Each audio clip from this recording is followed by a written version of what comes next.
Pharma competition exam की तैयारी के लिए हमारे चैनल को सब्सक्राइब करें और नए वीडियो देखने के लिए बेल आइकन ज़रूर दबाएं। हेलो फ्रेंड्स, मैं हूं राम प्रकाश प्रजापत और आप देख रहे हैं आपका अपना YouTube channel pharma concept for competition. Friends, आज के वीडियो में हम एक बहुत ही important topic drug drug interaction को डिस्कस करने जा रहे हैं, जिसके एग्ज़ाम में कई बार क्वेश्चन पूछे जाते हैं।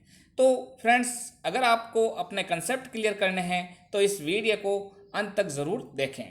दोस्तों, अगर आपको आज के सेशन में कोई प्रॉब्लम आ रही हो तो उसके समाधान के लिए हमें कमेंट अवश्य करें। दोस्तों, आपका एक लाइक या एक कमेंट हमारे अंदर फिर से नए टॉपिक बनाने के लिए एक नई एनर्जी प्रोवाइड करता है। तो चलिए यहाँ से आज कुछ नया सीखते हैं।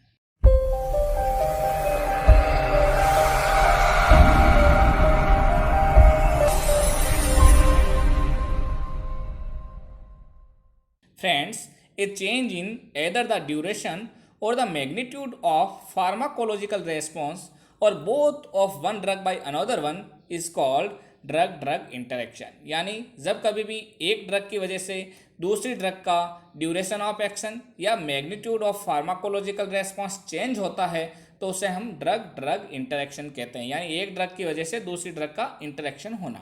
द चेंज में बी हार्मफुल और इट में रिजल्ट इन एनहेंसिंग और decreasing the effect of drug. ये चेंज हार्मफुल भी हो सकते हैं और कभी कभी ये बेनिफिशियल भी हो सकते हैं। ये हमारी दूसरी ड्रग की जो इफेक्ट है उसको इंक्रीज भी कर सकते हैं और उसको डिक्रीज भी कर सकते हैं। तो फ्रेंड्स, अगर हम बात करें ड्रग इंटरेक्शन की तो इसको जनरली 3 पार्ट्स में डिवाइड किया गया है। सबसे पहला outside the body, second pharmacokinetic interaction and third pharmacodynamic interaction. अगर हम बात करें outside the body drug interaction की तो इसके जो मेन पॉइंट्स रहेंगे वो है during drug formulation and during in vitro mixing. अगर हम उसको इन विट्रो मिक्सिंग करते हैं तब इंटरेक्शन हो या फिर फॉर्मुलेशन के समय इंटरेक्शन हो तो उसे हम outside the body drug interaction कहेंगे। इसी तरीके से बात करते हैं फार्मेकोकाइनेटिक इंटरेक्शन की, जिसके अंदर 4 मेन प्रोसेस होते हैं: ADME, absorption, distribution, metabolism and elimination. तो उसी स्टेप के अनुसार at the site of absorption अगर इंटरेक्शन हो, second during distribution phase interaction हो, थर्ड अफेक्टिंग बायो ट्रांसफॉर्मेशन अगर इंटरेक्शन हो, एंड फोर्थ इन्फ्लुएंसिंग एलिमिनेशन अगर इंटरेक्शन हो। तो उस पॉइंट को हम पढ़ेंगे। नेक्स्ट देखते हैं फार्मेकोडायनेमिक इंटरेक्शन, जिसके अंदर जो मेन पार्ट रहेंगे वो है एंटागोनिज्म एंड सिनर्जिज्म। एंटागोनिज्म को हम कम्पिटिटिव और नॉन कम्पिटिटिव दोनों तरीके से देख सकते हैं। फ्रेंड्स, आगे बढ़ने से पहले मैं बता दूं आपको कि हमने राजस्थान फार्मासिस्ट एग्जाम 2020 के लिए ऑनलाइन टेस्ट सीरीज स्टार्ट कर रखी है। अगर आप उसको ज्वाइन करना चाहते हैं तो हमारे वीडियो के डिस्क्रिप्शन में दिए गए हमारे वेबसाइट के लिंक www.pharmaconcept.in पर जाके ज्वाइन कर सकते हैं। तो फ्रेंड्स, अब हम बात करते हैं कि ड्रग इंटरेक्शन क्लिनिकली किस किस जगह पे इम्पोर्टेंट हो सकते हैं। तो सबसे पहला पार्ट है drug with low therapeutic index. जैसे कि डिजॉक्सिन और लिथियम की बात करें तो वहाँ पे हमें ड्रग इंटरेक्शन का ध्यान रखना चाहिए। सेकेंड, एंजाइम इंड्यूसर या एंजाइम इनहिबिटर्स दे रहे हैं तब भी हमें क्लिनिकली इसको देखना चाहिए कि ड्रग इंटरेक्शन हो रहा है या नहीं हो रहा है।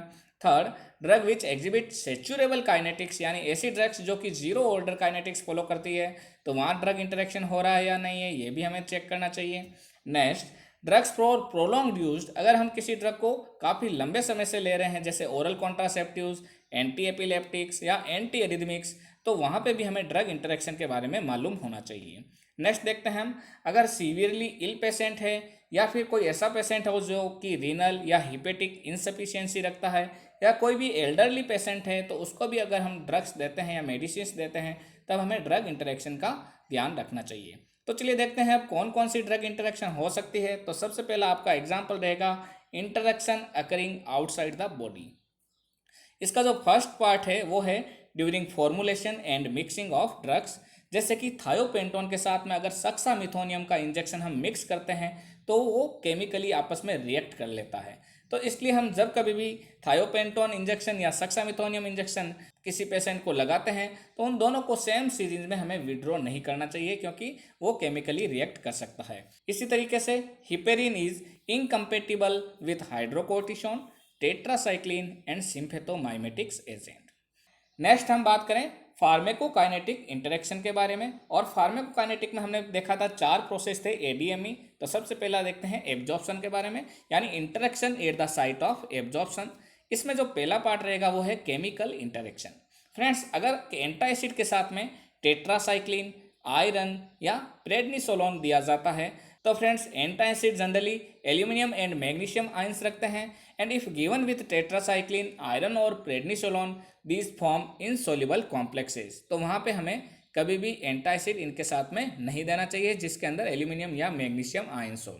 इसी तरीके से cholestyramine interact with the absorption of thyroxine, digoxin और वारफेरिन। सेकेंड हम बात करें बाय अफेक्टिंग जीआईटी मोटिलिटी।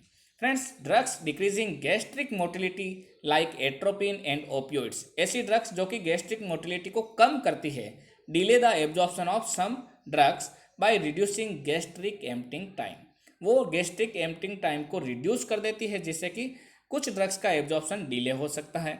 इसी तरीके से purgative decrease the absorption of poorly soluble drugs like adrenal steroids and digoxin. Next बात करें एंटी माइक्रोबियल के साथ में अगर हम ओरल एंटीकोगुलेंट दें तो ओरल एंटीकोगुलेंट एक्शन इंक्रीज हो जाता है, पोटेंशिएट हो जाता है by decreasing the bacterial synthesis of vitamin के, क्योंकि वहाँ पे एंटी माइक्रोबियल देने की वजह से बैक्टीरिया है वो खत्म हो जाते हैं तो वहाँ विटामिन के की सिंथेसिस नहीं हो पाती है, तो ओरल एंटीकोगुलेंट का एक्शन इंक्रीज हो जाएगा। इसी तरीके से हम देखें एड्रेनलिन जो कि एक वेसो कंस्ट्रिक्टर होता है, वेसल्स को कंस्ट्रिक्ट कर देता है। अगर ये लोकल एनेस्थेटिक्स के साथ में दिया जाए तो आसपास की जो भी वेसल्स है उनको कंस्ट्रिक्ट कर देगा और लोकल एनेस्थेटिक्स आगे की तरफ यानी सिस्टेमिक सर्कुलेशन में नहीं जा पाएगा। तो ये इसलिए दिया जाता है जिससे कि वो सिस्टेमिक सर्कुलेशन में नहीं जा पाए, यानी adrenaline are added to local anaesthetics to decrease their absorption to general circulation. Next देखें hyaluronidase may be added to increase the absorption of a drug after subcutaneous administration. Friends, अब हम बात करें इंटरेक्शन ड्यूरिंग डिस्ट्रीब्यूशन फेज की। Friends, आगे बढ़ने से पहले मैं आपको बता दूं कि हमने फार्माकोलॉजी सब्जेक्ट से संबंधित लगभग 55 से ज़्यादा वीडियोज अपलोड कर रखे हैं। अगर आप उनको भी देखना चाहते हैं तो ऊपर आई बटन में आ रहे लिंक पर क्लिक करें जिससे वीडियो के अंत में आप उनको भी ओपन करके देख सकें अथवा वीडियो के डिस्क्रिप्शन में दिए गए लिंक को ओपन करके देखें। तो friends, interaction during distribution phase के अंदर जो सबसे पहला पार्ट रहेगा वो है प्लाज्मा प्रोटीन डिस्प्लेसमेंट। फ्रेंड्स, हमने बेसिक कंसेप्ट ऑफ फार्माकोलॉजी के वीडियो में प्लाज्मा प्रोटीन डिस्प्लेसमेंट या प्लाज्मा प्रोटीन बाइंडिंग को भी डिस्कस किया था, तो अगर आप उसे देखना चाहते हैं तो ऊपर आ रहे लिंक पर क्लिक कर सकते हैं। फ्रेंड्स, वारफेरिन जो कि 98% प्लाज्मा प्रोटीन बाउंड ड्रग होती है और 2% ही फ्री फॉर्म में प्लाज्मा में पाई जाती है, तो वो जो फ्री फॉर्म रहेगी 2% वही अपना एक्शन शो करेगी। अगर मान लो हम वारफेरिन को उसकी प्लाज्मा प्रोटीन बाउंड से साइड से हटा दें तो उसका फ्री फॉर्म है वो 2% से 4% या 6% भी हो सकता है, यानी उसका जो एक्शन है वो डबल से ट्रिपल भी हो सकता है जो कि हमारी बॉडी के लिए बहुत ही घातक हो सकता है। तो इसलिए जब कभी भी ऐसी highly plasma protein bound drug को अगर हम डिस्प्लेसमेंट वाली ड्रग दे दें तो वहाँ पे हमें नुकसान हो सकता है। तो drugs like phenylbutazone displaces the warfarin raising its plasma concentration and result increase in anticoagulant effect of warfarin। Next देखते हैं displacement of tolbutamide by dicoumarol result in severe hypoglycaemia, क्योंकि टोलबुटामाइड का एक्शन जब बहुत ज़्यादा बढ़ जाएगा और बॉडी के अंदर ब्लड ग्लूकोज लेवल एकदम नीचे हो जाएगा, यानी सीवियर हाइपोग्लाइसीमिया हो सकता है। इसी तरीके से sodium valproate displaces phenytoin from binding site and it also inhibit its metabolism.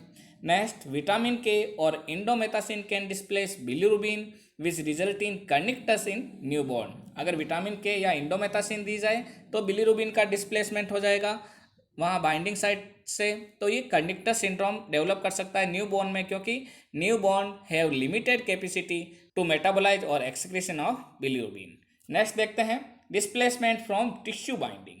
Friends, quinidine और डिजॉक्सिन अगर साथ में दी जाए तो quinidine can displace digoxin from tissue and cause increase in concentration of free digoxin, जिससे कि क्या होगा डिजॉक्सिन की टॉक्सिसिटी होने की चांसेस बहुत ज़्यादा बढ़ जाएंगे and it also empire renal excretion of digoxin. Friends, हमने वॉल्यूम ऑफ डिस्ट्रीब्यूशन भी बेसिक कंसेप्ट ऑफ फार्माकोलॉजी में पढ़ा था, अगर आप उसे देखना चाहते हैं तो हम हमारे बेसिक कंसेप्ट ऑफ फार्माकोलॉजी के वीडियोज़ को ज़रूर देखें।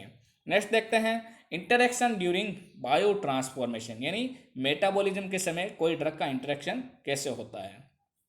तो जनरली एंजाइम इंड्यूसर्स और एंजाइम इनहिबिटर्स होते हैं वो बायो ट्रांसफॉर्मेशन के समय इंटरेक्ट करते हैं ड्रग्स की। तो सबसे पहले बात करें हम एंजाइम इंड्यूसर के, जिसके हमने एग्जाम्पल पढ़े थे GPRS सेल फोन। तो इसमें phenobarbitone if suddenly discontinued in a patient receiving coumarin type anticoagulant then it can result in severe haemorrhage. इसी तरीके से cyclosporin which is metabolised to about 50% by hepatic microsomal enzyme, अगर ये combined की जाती है रिपाम्पिसिन के साथ में तो इसका मेटाबॉलिज्म क्या होगा, इंड्यूस हो जाएगा। तो it cause lowering of blood level of cyclosporin with consequent risk of inadequate immunosuppression. अगर हम पेशेंट को उसी तरीके से साइक्लोस्पोरिन दे रहे हैं जैसे पहले दे रहे थे और साथ में माइक्रोसोमल एंजाइम इंड्यूसर दे रहे हैं, तो साइक्लोस्पोरिन का मेटाबॉलिज्म फास्ट होगा और उस वजह से उसकी जो कंसंट्रेशन रहेगी हमारी ब्लड लेवल के अंदर वो इनएडेक्वेट हो जाएगी, कम हो जाएगी, जिससे कि पेशेंट के अंदर इम्यूनोसप्रेशन अपर्याप्त मात्रा में या इनएडेक्वेट फॉर्म में हो जाएगा। फ्रेंड्स, इसी तरीके से हम बात करें एंजाइम इनहिबिटर्स की, जैसे कि cimetidine potentiate the action of drugs like propranolol, theophylline, warfarin and phenytoin. Erythromycin inhibit the oxidizing enzymes and impair the metabolism of theophylline, warfarin, carbamazepine and methylprednisolone. And last, sodium valproate inhibit metabolism of phenytoin, phenobarbital and primidone. तो इस तरीके से enzyme inhibitors या enzyme inducers भी drug interaction करते हैं और हमें इसके कुछ एग्जाम्पल जो दिए हुए हैं उनको अच्छे से लर्न करना चाहिए। नेक्स्ट देखते हैं अदर इनहिबिटर्स। तो फ्रेंड्स, सबसे पहले इसमें आएगा आपका MAO inhibitors, monoamine oxidase inhibitors. Friends, it inhibit metabolism of tricyclic antidepressant, some sympathomimetics and opioid analgesic. इसी तरीके से एलोप्यूरिनोल इनहिबिट करता है metabolism of azathioprine and verapamil inhibit metabolism of carbamazepine. तो फ्रेंड्स, इस तरीके से हम ADM स्टेप को देख चुके हैं फार्माकोकाइनेटिक्स में। अब देखते हैं हम एक्सक्रीशन स्टेप को, यानी ड्रग्स इंटरेक्शन ड्यूरिंग एक्सक्रीशन। तो सबसे पहला और बहुत ही इंपॉर्टेंट क्वेश्चन जो कई बार एग्जाम में पूछा जाता है वो है probenecid decrease the renal clearance of penicillin by competing with the same transport mechanism for secretion of penicillin by the renal tubules. यानी प्रोबेनेसिड और पेनिसिलिन में दोनों में कंपटीशन होता है ट्यूबुलर सिक्रेशन के लिए कि जल्दी से कौन बाहर निकले। तो वहाँ पे प्रोबेनेसिड पहले बाहर निकल जाता है और पेनिसिलिन बॉडी के अंदर रिटेन रह जाता है, जिससे कि पेनिसिलिन का ड्यूरेशन ऑफ एक्शन इंक्रीज हो जाता है। तो जब कभी भी हम प्रोबेनेसिड देंगे पेनिसिलिन के साथ में तो पेनिसिलिन का ड्यूरेशन ऑफ एक्शन बढ़ जाएगा।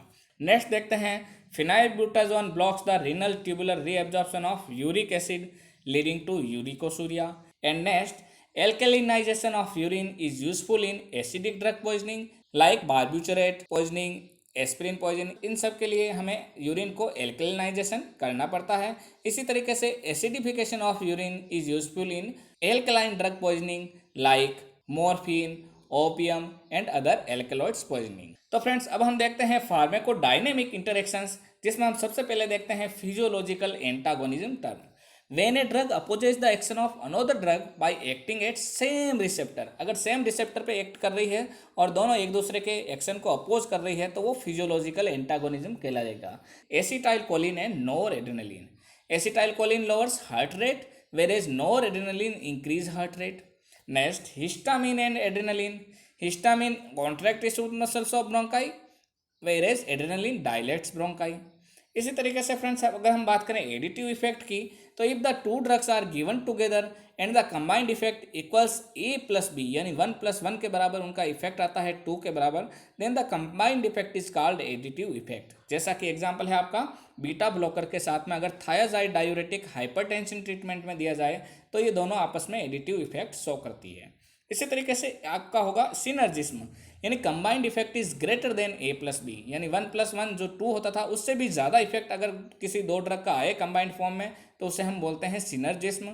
जैसे कि इसका एग्जांपल है ट्राईमेथोप्रिम और सल्फोमिथोक्साजोन का जो कॉम्बिनेशन आता है कोट्राइमोक्साजोल, जो एंटी माइक्रोबियल एक्टिविटी शो करता है। अगर ये दोनों ड्रग आपस में मिल जाए तो ये सिनर्जिस्टिक इफेक्ट शो करेंगे। फ्रेंड्स, अगर हम फार्माकोडायनेमिक इंटरेक्शन के कुछ और इंपॉर्टेंट एग्जाम्पल देखें तो due to an interaction between two और more drugs at same receptor site और इन्वॉल्विंग द सेम ऑर्गन और सिस्टम, तो वो फार्माकोडायनेमिक इंटरेक्शन कहलाएगा।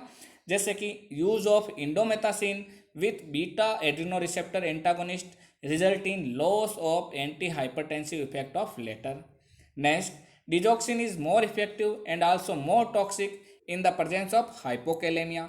अगर हाइपोकैलेमिया हो रखा है तो डिजॉक्सिन ज़्यादा इफेक्टिव या ज़्यादा टॉक्सिक होगा। यानी कि जब कभी भी ऐसी ड्रग्स जो हाइपोकैलेमिया कोज करती है, जैसे कि लूप डायूरेटिक्स या थाइजाइड टाइप डायूरेटिक्स, तो उनके साथ में अगर हम डिजॉक्सिन देंगे तो वो अपना टॉक्सिक इफेक्ट शो करने लग जाएगा। इसी तरीके से both verapamil and beta adrenoreceptor blockers decrease atrioventricular condition if the two are combined for the treatment of atrial tachycardia dangerous bradycardia में रिजल्ट, क्योंकि दोनों का जो एक्शन आएगा वो कंबाइंड हो जाएगा। नेक्स्ट, अमीनोग्लाइकोसाइड एंटीबायोटिक और लूप डायूरेटिक अगर साथ में देते हैं तो ऑटोटॉक्सिटी इंक्रीज हो जाती है, जो अमीनोग्लाइकोसाइड का जनरल साइड इफेक्ट है। फ्रेंड्स, इसके अलावा अभी हम कुछ इंटरेक्शन देखते हैं जो भी एग्जाम में कई बार पूछे जाते हैं, वो है हम ड्रग फूड इंटरेक्शन। फ्रेंड्स, सबसे पहले हम ड्रग फूड इंटरेक्शन की बात करें तो इसका एग्जाम्पल है मिल्क और अदर डेयरी प्रोडक्ट जिसके अंदर कैल्शियम आयन कंटेंट रहता है। ये टेट्रासाइक्लिन के एब्जॉर्प्शन को रिटार्ड करते हैं, क्योंकि ये इसके साथ में मिलके कॉम्प्लेक्स बना लेते हैं। इससे रिलेटेड एक क्वेश्चन और कई बार एग्जाम में आया हुआ है कि अगर मदर को टेट्रासाइक्लिन दी जाए तो मदर के अंदर अगर कैल्शियम आयंस जो कि फीटस के बोन या फिर टीथ फॉर्मेशन में काम आ रहा है उसका एब्जॉर्प्शन प्रॉपर नहीं हो पाएगा, तो मदर के अंदर कैल्शियम आयन जिससे फीटस के अंदर बोन का डेवलपमेंट हो रहा है या टीथ का डेवलपमेंट होता है तो उसका फॉर्मेशन प्रॉपर नहीं हो पाएगा, क्योंकि उसके अंदर जो कैल्शियम है वो टेट्रासाइक्लिन के साथ में चिलेट या कॉम्प्लेक्स बना लेता है, जिससे कि कैल्शियम का एब्जॉर्प्शन फीटस में नहीं हो पाता है, तो उसमें बोन डिफॉर्मिटीज होने के चांसेस बढ़ जाते हैं। साथ ही साथ अगर हम देखें कि अगर कोई टीनेज है और उसको हम टेट्रासाइक्लिन दे रहे हैं तो उससे भी उसके टीथ में डिफॉर्मेशन होने के चांसेस बढ़ जाएंगे। नेक्स्ट देखते हैं cheese and alcoholic beverage content tyramine and tyramine is metabolised by monoamine oxidase in the GIT wall and liver. अगर मोनोअमीन ऑक्सीडेज को हम इनहिबिट कर दें, यानी मोनोअमीन ऑक्सीडेज इनहिबिटर दें इन चीज या एल्कोहलिक ब्यूरेज के साथ में, तो large amount of tyramine get absorbed and it result in hypertensive crisis. ये एक भी कई बार एग्जाम में पूछा गया है।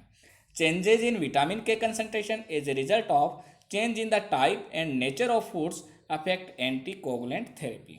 तो फ्रेंड्स, हमने फार्मेसी सब्जेक्ट से संबंधित लगभग 125 के आसपास वीडियोस अपलोड कर रखे हैं। अगर आप उन सबको देखना चाहते हैं तो हमारे डिस्क्रिप्शन में दिए गए लिंक को ओपन करके देखें, या फिर अगर आप हमारी टेस्ट सीरीज ज्वाइन करना चाहते हैं तो हमारी वेबसाइट पर जाके अपना साइन अप करें।